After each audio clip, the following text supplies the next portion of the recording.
जय सिया राम। प्रभु राम का वचन है कि सन्मुख हो ही जीव मोहि जबहि, जन्म कोट यज्ञ ना सही तबहि। ये सन्मुख होना क्या है, इसको बाबा नीम करोली जी महाराज ने स्पष्ट शब्दों में अपने भक्तों को बता दिया है कि प्रभु राम कहते हैं कि जब कोई जीव मेरे सामने आके खड़ा हो जाता है तो एक जन्म तो छोड़िए, करोड़ों जन्मों के पापों का मैं नाश कर देता हूँ। लोग जो परेशान रहते हैं प्रारब्ध को लेकर के कि हमारा कुछ संचित कर्म इस प्रकार का है, प्रारब्ध कुछ इस प्रकार का है जिसकी वजह से हमें दुख प्राप्त हो रहा है, लेकिन प्रभु राम आश्वस्त करते हैं कि अगर जीव मेरे सामने आके खड़ा हो जाता है, उसके करोड़ों जन्मों का मैं पापों का क्षय कर देता हूँ, उसका नाश कर देता हूँ। मतलब अब तक जो बुरा कर्म था वो सबको मिटा देता हूँ। तो सन्मुख होने का तात्पर्य क्या, प्रभु राम के मंदिर में जाकर के उनके विग्रह के सामने खड़े हो जाना है? अगर ऐसा होता तो त्रेता युग में जब प्रभु राम का युद्ध रावण से चल रहा था तो रावण तो कितनी बार प्रभु राम के सन्मुख हुआ, उनके सामने जाके खड़ा हो गया। द्वापर में कंस भी भगवान कृष्ण के सामने आके खड़ा हुआ तो क्या उसके पापों का नाश हुआ? तो उत्तर तो नहीं मिलता है।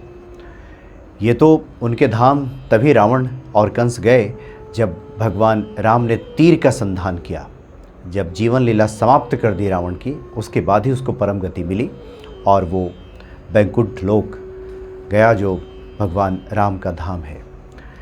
तो ये सन्मुख होने का तात्पर्य क्या है, ये बाबा नीम करोली जी महाराज ने अपने लीला के माध्यम से भक्तों को समझा दिया।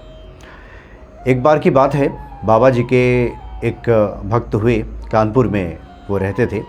वो इनकम टैक्स में इंस्पेक्टर के पद पे थे, काफ़ी लाभ का पद, और जहाँ तहाँ घूस लेने की उनकी आदत थी। बाबा की भक्ति भी करते थे, हनुमान चालीसा का पाठ भी करते थे, हनुमान जी की भक्ति, बाबा की खूब आवभगत करते थे, लेकिन उनके जो कर्म हैं वो ठीक नहीं थे। जहाँ मौका मिलता था वही हाथ साफ कर लेते थे, वही घूस ले लिया करते थे, और कर्म की गति के अनुसार आखिर कब तक बचते, पकड़े गए। और अब उनकी स्थिति ऐसी हो गई कि नौकरी तो जाएगी ही, जेल भी जाना पड़ सकता है। तो इंस्पेक्टर साहब को इस बात की जानकारी थी कि बाबा पहुँचे हुए संत हैं, लोग इनको हनुमान जी की प्रतिमूर्ति ही कहते हैं। बाबा जी अगर प्रसन्न हो जाए, बाबा जी आश्वस्त कर दें तो उनको छुटकारा मिल सकता है। ये जो उन पर आरोप लगा है उन आरोपों से बरी हो सकते हैं, उनकी नौकरी बच सकती है, और जेल जाने की जो नौबत आई है उससे भी उनको छुटकारा मिल सकता है। और साथ ही उनको इस बात की भी जानकारी थी कि शहर के जो इनकम टैक्स के कमिश्नर साहब हैं वो भी बाबा नीम करोली जी महाराज के भक्त हैं। इसलिए वो और समझ गए कि अगर बाबा जी के चरण पकड़ लिया जाए तो उसके बाद उन्हें छुटकारा मिल जाएगा, और जो उन्होंने ये अपराध किया है उससे उनको माफ़ कर दिया जाएगा। तो बाबा जी को ढूंढते हुए पहुँचे, और संजोग ऐसा था कि बाबा नीम करोली जी महाराज उन दिनों कानपुर में ही थे। बाबा जी के चरण पकड़ लिया तो बाबा जी ने पूछा कि क्या हुआ है तुम्हें, बताओ। जबकि इंस्पेक्टर साहब जानते थे कि बाबा त्रिकालदर्शी हैं, वो सबके मन की बात जानते हैं, लेकिन व्यक्ति कितनी होशियारी करता है कि उन्होंने, इंस्पेक्टर साहब ने झूठ बोल दिया बाबा से, ये जानते हुए कि बाबा सब जान सकते हैं, बाबा सब जानते हैं। उन्होंने होशियारी से कह दिया कि महाराज मैंने तो कोई चोरी नहीं की है, कोई घूस नहीं लिया है, बेवजह लोग मेरे खिलाफ षड्यंत्र कर रहे हैं और मुझ पर आरोप लगा दिया गया है, मुझे फंसा दिया गया है, मेरी नौकरी चली जाएगी और मेरी जेल जाने की नौबत आ गई है। बाबा ने पूछा कि क्या तुमने अपराध किया है? तो उन्होंने कह दिया कि नहीं बाबा, हमने नहीं किया है। जैसा कि आमतौर पर पकड़े जाने के बाद जब लोग तो यही बोलते हैं। तो इंस्पेक्टर साहब ने भी यही कहा। बाबा ने कहा कि कोई बात नहीं, हम तुम्हें बचा लेंगे, जब तुम मेरे पास आए हो, भक्ति करते हो, तो हम तुम्हें बचा लेंगे। इंस्पेक्टर साहब आश्वस्त हो गए कि जब बाबा ने कह दिया है तब कोई उनका बाल बांका नहीं कर सकता, उनको तो बचा ही लिया जाएगा। बाबा ने कहा कि ठीक है, हम कमिश्नर साहब के यहाँ जाएंगे। उन्होंने समय बता दिया बाबा ने कि हम इस समय जाएंगे, तुम वहीं पर आ जाना। तो कमिश्नर साहब के पास बाबा पहुँचे, वहाँ बैठे हुए थे, और पहले से तय कार्यक्रम के अनुसार जो इनकम टैक्स के इंस्पेक्टर साहब हैं वो पहुंच गए कमिश्नर साहब के यहाँ। बाबा बैठे थे। बाबा ने इंस्पेक्टर को देखते ही कहा कि आओ आओ बैठो, और फिर वहाँ वही बातें पूछी कि बोलो क्यों आना हुआ। तो इंस्पेक्टर साहब चुप रह गए।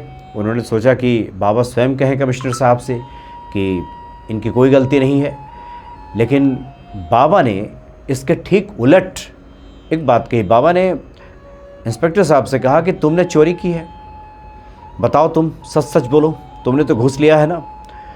अब यहाँ पे इंस्पेक्टर साहब की स्थिति बहुत विचित्र हो गई। उन्हें तो लगा था कि बाबा उनके पक्ष में बात करेंगे, उनको बचाएंगे और कमिश्नर साहब से कहेंगे कि इसको छोड़ दीजिए, इसकी कोई गलती नहीं है, लेकिन बाबा तो यहाँ बिल्कुल दूसरी बात कर रहे हैं। तो बाबा ने इंस्पेक्टर से कहा कि सच सच बताओ, तुमने तो चोरी की है, मुझे सब पता है, तुमने घूस लिया है, कितने पैसे लिए हैं, कब लिए हैं, ये सब मुझे पता है। अब यहाँ इंस्पेक्टर साहब घिर गए। पहले से तो जानते ही थे कि बाबा तो त्रिकालदर्शी हैं, बाबा से कुछ भी छुपा नहीं है। उसके बाद वो फपक पर कर रो पड़े और बाबा के चरण पकड़ लिया और कहा कि बाबा आप तो सब जानते हैं, मुझसे गलती हुई है, अब आप जो चाहें वो सज़ा दें, मैं स्वीकार करता हूं कि मैंने गलती की है, अब मैं सज़ा के लिए तैयार हूं।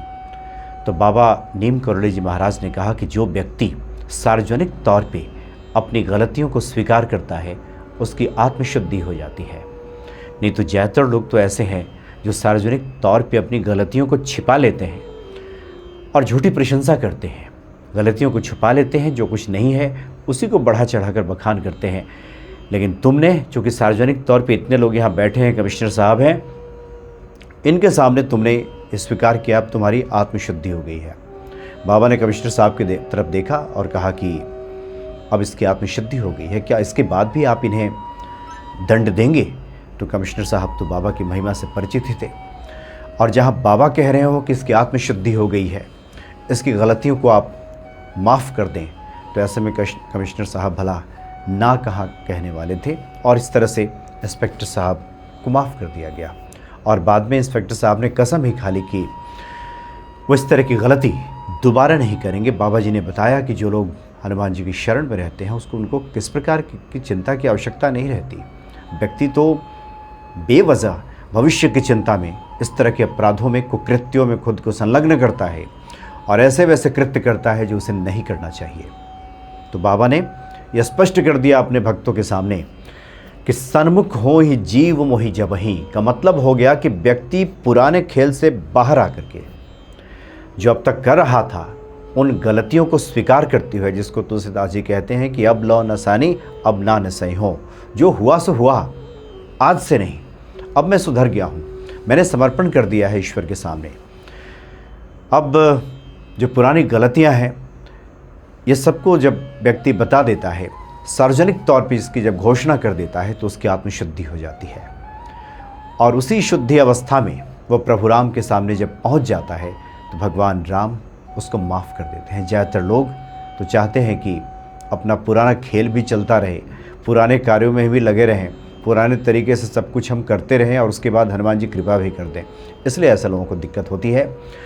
क्योंकि व्यक्ति की जब आत्मशुद्धि हो जाती है, जब प्रभु राम के सामने हो जाता है, तो संचित कर्म, प्रारब्ध, क्रियमान कर्म सब खत्म हो जाता है और व्यक्ति शुद्ध हो जाता है। जिसको गोस्वामी जी ने लिखा है कि निर्मल मन जन सो मोहि पावा, मोहि कपट छल छिद्र न भावा। पहले निर्मल मन हो जाए तो निर्मल मन की यही अवस्था होती है कि जहाँ कोई दुराव छुपाव नहीं होता, और उसके बाद जब व्यक्ति प्रभु राम के सामने जाके खड़ा हो जाता है, उसके बाद उसके करोड़ों जन्मों के पापों का क्षण भर में नाश कर देते हैं। इसलिए जो लोग इस तरह के सवाल कई बार उठाते हैं, पूछते हैं कि हम तो इतने दिनों से भगवान राम की आराधना कर रहे हैं, उनके विग्रहों के सामने हम दर्शन करते हैं, बहुत से पाठों को करते हैं, लेकिन मेरे साथ ऐसा क्यों नहीं हो रहा? तो ऐसे लोगों को बाबा नीम करोली जी महाराज के इस प्रसंग को सुनना चाहिए, समझना चाहिए। इसको बहुत विस्तार से चर्चा बच्चन सिंह जी ने की है अपने किताब में, बाबा नीम करोली जी महाराज के अलौकिक प्रसंग में। तो बड़े अद्भुत हैं बाबा नीम करोली जी महाराज, जो अपने भक्तों को जोड़ देते हैं ईश्वर से। और एक बार व्यक्ति जब जुड़ जाए ईश्वर से, उसके बाद तो उसके सारे कार्यों का संपादन श्री हनुमान जी स्वयं करने लगते हैं। जय सिया राम।